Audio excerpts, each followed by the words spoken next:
Allez les gars, on vient tous en cercle ici.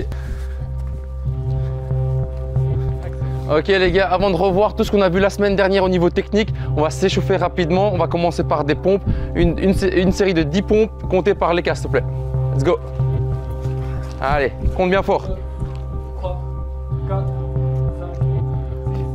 5, 6. Tout a débuté avec un appel téléphonique d'un ami à moi, Johan Mathieu, qui un jour m'a sonné et m'a dit écoute Wad, ça fait longtemps que voilà, on aurait dû le faire et on doit le faire, ouvrir un club. Mettez du rythme s'il vous plaît. La lutte c'est de la technique, mais c'est aussi du physique. On met du rythme s'il vous plaît. Allez. Et c'est bon, stop tout le monde. Ok, pour la condition physique c'est bon. Là on va rentrer, on va faire de la technique et on finira par des sparring. C'est bon pour tout le monde? Ouais. Let's go.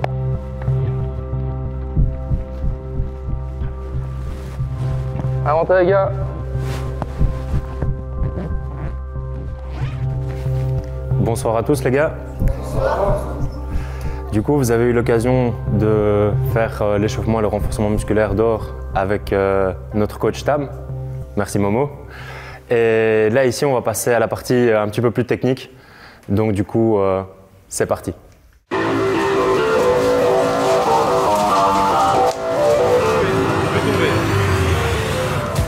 Au début, sincèrement, j'étais tout comme mon autre collaborateur et ami, Tamerlan Dunaev, un petit peu sceptique en me disant ben voilà, ça va être beaucoup de travail, ça va être beaucoup d'engagement. Et en fait, au final, si c'était à refaire, je le referais 10 000 fois. Pour finir ici, la main gauche descend, la main droite monte. Pendant le Covid, en fait, on s'est adapté. Donc, à la place de pratiquer, ben voilà, comme ici en salle, on a fait les entraînements dehors. Et étonnamment, il y a eu des nouvelles têtes, donc des nouvelles personnes qui sont venues à nos entraînements et qui sont à l'heure actuelle des peut-être futurs champions belges de demain. Moi, depuis plus ou moins avril, je fais de la lutte. En fait, c'était juste par découverte. C'était pendant le confinement, on faisait pas vraiment de la lutte, on faisait juste de la préparation physique en fait. Et c'est un ami, il m'a dit viens faire de la lutte, un peu passer le temps. Et on courait. Vraiment au début, je sentais que ça me plaisait.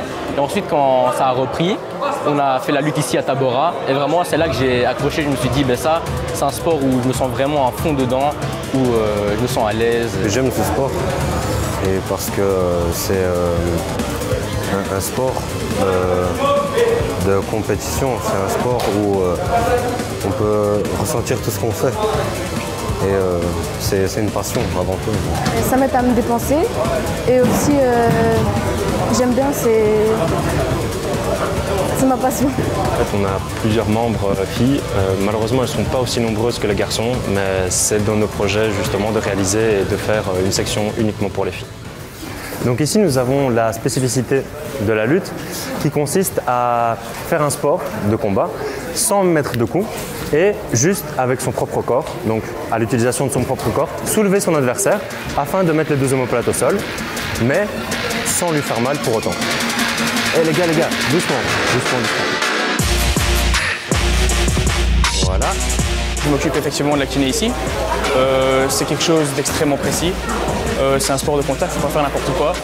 Donc il s'agit de la prévention des blessures d'abord, et puis aussi pour les blessés du retour à la compétition. Donc c'est quelque chose vraiment à prendre avec des pincettes, à faire très bien, pas faire n'importe quoi. Je suis également accompagné de Grant, qui est également ici membre et compétiteur du club, qui lui s'occupe vraiment de la préparation physique, donc qui lui est coach sportif. Bon, une des premières choses qu'on apprend à un lutteur ou même à un judoka, ça s'apparente, c'est la chute. Voilà, c'est extrêmement important de chuter. Quand on chute, ne pas chuter sur le coude ou sur la main pour ne pas se faire une éventuelle luxation d'épaule, de coude ou de poignet. Donc voilà, la première chose qu'on fait, c'est apprendre aux membres de chuter. Donc du coup les gars, ici on va passer à la partie sparring et on va vous expliquer la signification des différents points et techniques. Donc ici on va commencer par un moulinet, un moulin. Et ici comme vous le voyez, on a l'omoplate de notre adversaire qui est au sol et donc Rinor, ici en rouge, gagne 4 points vu qu'il a mis les deux omoplates de son adversaire au sol. Mais ils peuvent directement repartir vers une autre technique qui est le suplex et qui nous fait gagner 5 points. Ça, c'est 5 points, les gars, parce qu'il y a une amplitude qui est complète. Ces règles-là ne sont d'application que pour les tournois internationaux concernant les 5 points.